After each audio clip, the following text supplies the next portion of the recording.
1872 सालतिर नेपालको मौलिक फल जबरसिंह हायुले राजा कहाँ जुनार गर्न लगे। राजालाई उक्त फल अति नै मिठो लागेपछि क्रमशः नेपाली मौलिक फल प्रख्यात बन्दै गयो।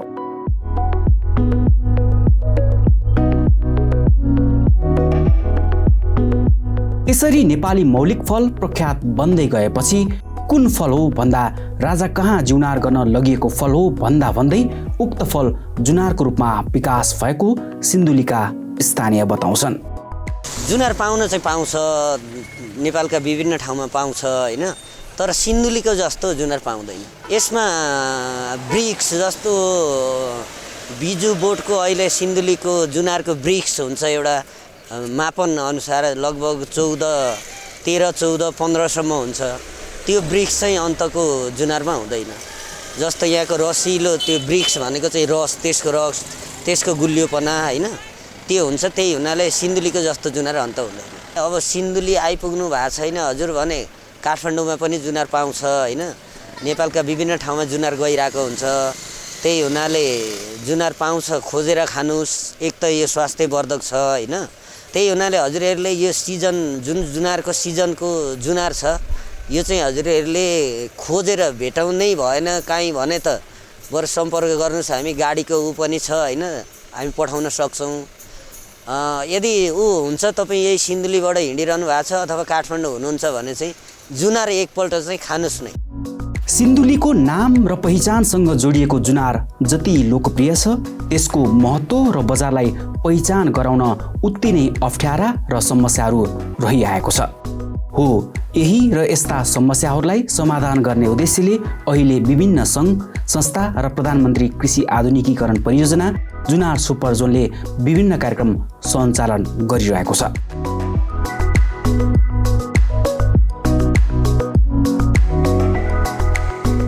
त्यसले मात्र स्थानीयको आय आर्जन र जुनारको विविधीकरण गर्न नसकेको महसुस गरी सिन्धुली र रामेछापबाट काठमाडौँ आई बसेका केही युवाहरूको परिकल्पनाबाट स्थापना भएको हो हिलटप जुनार बहुउद्देश्य सहकारी संस्था।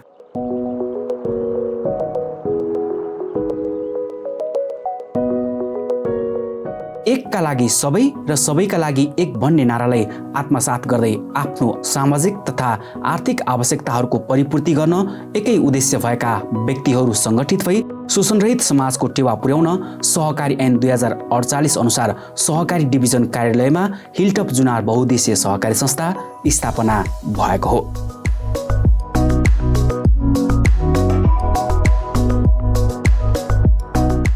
स्थापना कालदेखि नै सिन्धुली र रामेछापमा उत्पादित जुनारको पहिचान नेपालमा मात्र नभई अन्तर्राष्ट्रिय बजारमा पुर्याउन हिलटप जुनार बहुउद्देश्य सहकारी संस्था लागि परेको छ।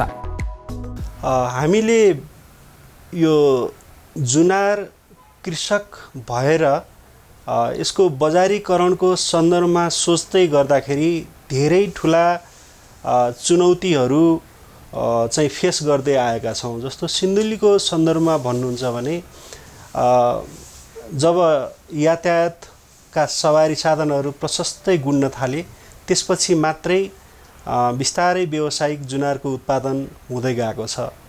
विगतको कुरा गर्नुपर्दा सिन्धुलीको जुनार चाहिँ बजारमा लिएर आइपुग्दाखेरि मौसम भनेर मान्छेहरूले त्यति मन नपराउने एउटा समस्या त्यो रह्यो भने यो बाटो र अन्य त्यसको ढुवानी, त्यसको स्टोर आदि इत्यादि धेरै कुराहरू छन्।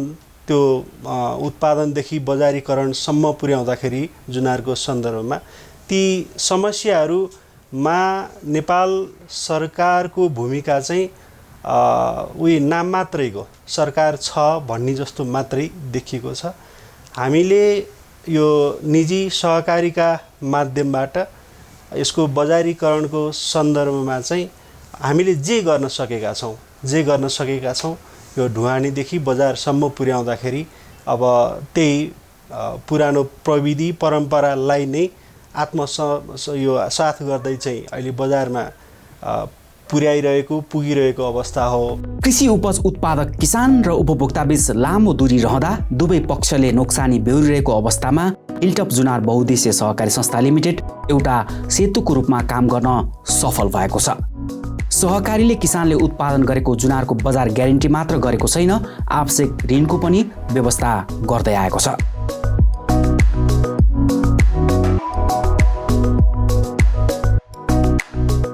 जुनारको लोकप्रियता र माग अनुसार जुनार उत्पादनमा लागेका किसान हिलटप जुनार बहुद्देश्य सहकारीबाट प्राप्त साथ र सहयोगबाट जुनार उत्पादनमा थप हौसला मिलेको बताउँछन्।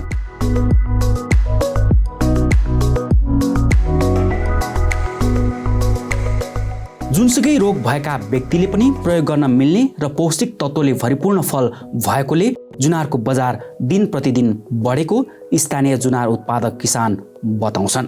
अहिले पाइने स्विट अरेन्जहरू मध्येमा जुनार जति मिलेको यसको गुलियो अमिलो जुसको प्रतिशत त्यसै गरी बासना यो मिलेको फलफुल भनेको चाहिँ स्विट अरेन्जमा विश्वमा कहीँ पनि छैन। त्यसैले यो जुनार त्यति उपयुक्त छ र यो जुनार चाहिँ ज्वरो आएका मान्छेहरूलाई पनि रोगी मान्छेहरूलाई पनि यसको जुस बनाएर दिन सकिन्छ। जस्तो सुन्तला जस्तो यसले केही असर गर्दैन र हाम्रो एकजना कृष्णप्रसाद भन्ने डाक्टर साहब हुनुहुन्थ्यो, उहाँ चाहिँ त्यो जुनारको जुस लेख्नुहुन्थ्यो प्रेस्क्रिप्सनमा, जुनारै खुवाउनु भएर चाहिँ भन्नुहुन्थ्यो उहाँले। हामीले चाहिँ बिरामी लिएर जाँदाखेरि पनि उहाँले जुनारको जुस भनेर चाहिँ लेख्नुहुन्थ्यो होइन। त्यसैले यो चाहिँ सबै रोगीहरूलाई खुवाउन सकिन्छ। यस्तो काठमाडौँ सिजन लेभल अनुसार जान्छ होइन। अहिले चाहिँ हिलटपले नि बिक्री गरिरहेछ, त्यो तिनकुनेमै अफिस छ त्यसको होइन। अनि अरू किसानहरूले नि जुनार लिएर जानुहुन्छ, सिन्धुलीको जुनार पाइन्छ। तर जुनार अहिले के छ भने जसले पनि सिन्धुलीको नाम लिएर सिन्धुलीकै जुनार हो भन्ने कुरो त्यो चाहिँ हामीले नै भोगेको देखेका छौँ होइन। अन्तको जुनार लगेर नि उहाँहरूलाई म प्लिज के भन्न चाहन्छु भने सिन्धुलीको कन्फर्म जुनार त सबै नै राम्रो हो, नराम्रो छैन। हामीले आफ्नै जुनारलाई नराम्रो भन्नु हुँदैन। तर सिन्धुलीको विशेषता अनुसारको जुनार चाहिँ यहाँहरूले जहाँको हो त्यहाँको भनेर बेचिदिनु होला र सिन्धुलीकोलाई सिन्धुलीकै भन्नु होला, अन्तकोलाई अन्तकै भन्नु होला र काठमाडौँमा सिजन अनुसार जुनार पाइन्छ। सिन्धुलीको बजारमा उपलब्ध मूल्यभन्दा सस्तो मूल्यमा काठमाडौँ उपत्यकामा बसोबास गर्ने किसानलाई जुनार उपलब्ध गराइरहेको यस सहकारीको अबको सोच भनेको जुनारका अलावा स्वास्थ्यवर्धक कृषि उपज आफ्ना शेयर सदस्यहरूलाई उपलब्ध गराई स्वास्थ्य समाजको निर्माणमा अग्रसर हुनु हो।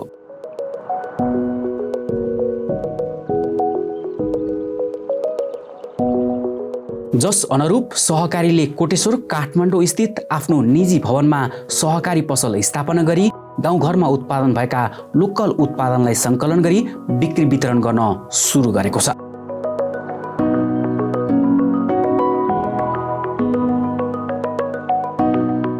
सहकारीको सिद्धान्त अनुरूप आफ्नो कार्यक्रम र कार्यक्षेत्र विस्तार गरिरहेको हिलटप जुनार बहुउद्देश्य सहकारीले छोटो समयमै आफ्नो शेयर सदस्यहरूको मन जिती बचत गरौँ भन्ने भावनालाई हजारौं व्यक्ति समक्ष पुर्याउन सफल भएको छ।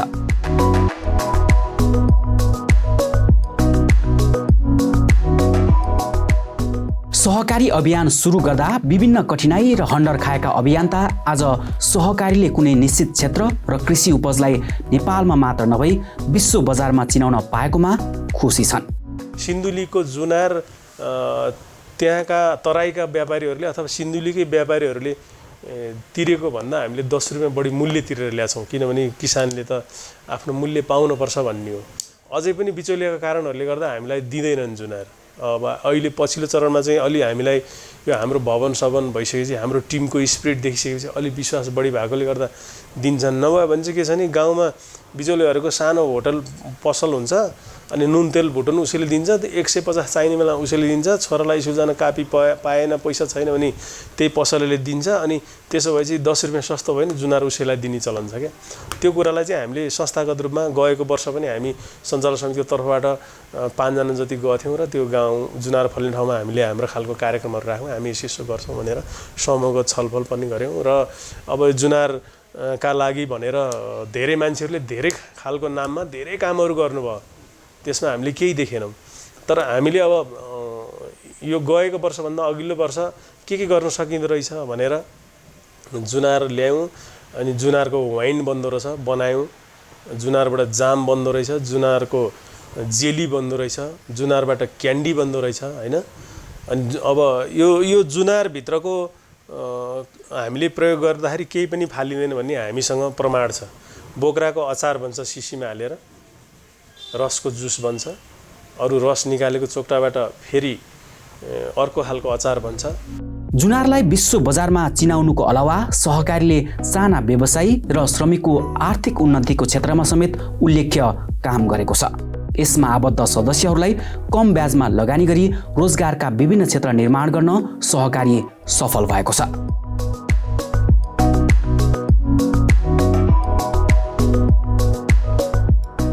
सामाजिक उत्तरदायित्व अन्तर्गत सहकारीले बागमती सरसफाई कार्यक्रममा सहयोग गर्नुको अलावा वृद्धाश्रममा पुगी वृद्धलाई खाना खुवाउने कार्यक्रमदेखि आर्थिक सहयोग समेत प्रदान गर्दै आएको छ।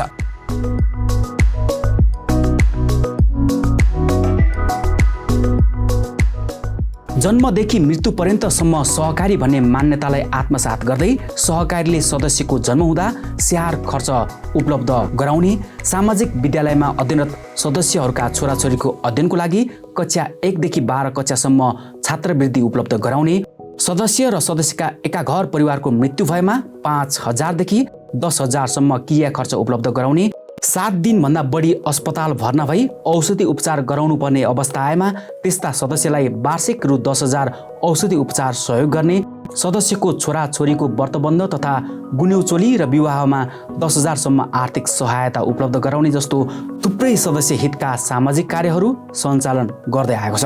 हाल यस सहकारीमा आबद्ध शेयर सदस्यको संख्या 2,426 जना पुगिसकेको छ। शेयर पुँजी 3,95,97,200 नागिसकेको छ। संस्थाको कुल सम्पत्ति 40 करोड भन्दा माथि रहेको छ।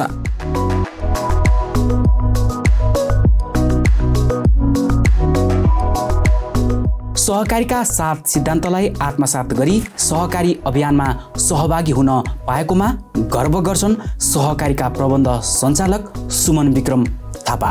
यो सहकारी संस्था स्थापना गर्नुको मुख्य उद्देश्य भनेको यो न्यून आय स्रोत भएका वर्ग समुदायका मान्छेहरूलाई एकीकृत गरेर उनीहरूको आर्थिक, सामाजिक, सांस्कृतिक तथा वातावरण विकास चाहिँ सँगसँगै गर्नु भन्ने नै हो एउटा उद्देश्य। अर्को चाहिँ हाम्रो संस्थाको नाममा जुनार जोडिएको छ। सिन्धुली र रामेछापमा उत्पादन हुने जुनारको बजारीकरण पनि हाम्रो मुख्य उद्देश्य हो। अहिले हामीले चाहिँ सहकारीका माध्यमबाट संस्थामा सदस्य वृद्धि गराउँदै, कृषकहरूलाई संस्थामा आबद्ध गराउँदै यो सदस्यहरूलाई चाहिँ हामीले जुनारको नर्सरी उत्पादनदेखि लिएर जुनार खेती विस्तारसम्म हामीले सहयोग गरिरहेका छौँ। अनि कृषक सदस्यहरूले चाहिँ आफ्नो उत्पादन भइसकेपछि त्यो जुनार चाहिँ सहकारी संस्थामा चलन चल्ती बजार रेटभन्दा 5 रुपियाँ बढी प्रति केजी लिएर हाम्रो सहकारी संस्थालाई चाहिँ उपलब्ध गराउँछन्। सहकारी संस्थाले आफ्ना उपभोग गर्ने सदस्यहरू मार्फत बिक्री वितरण गर्दै प्राप्त भएको पैसा चाहिँ सदस्यको खातामा वा नगदै चाहिँ भुक्तानी गर्ने व्यवस्था अहिले यही नै हो हाम्रो। तालिम, सिप विकास, पुँजी सञ्चालनदेखि बजारीकरणसम्मका क्रियाकलापमा सफल ढङ्गले सञ्चालन गरिरहेको यस सहकारी कुशल व्यवस्थापन र व्यवस्थापकको उपज हो।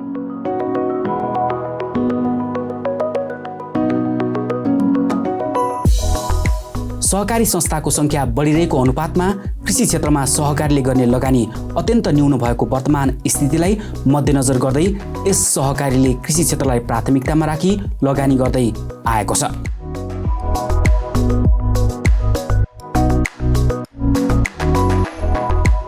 सहकारी संस्था आफैले पनि बाख्रा पालन, गाई पालन, कुखुरा पालन, तरकारी खेती, दुग्ध डेरी लगायतको एकीकृत कृषि फार्म सञ्चालन गर्ने तयारी गरिरहेको छ।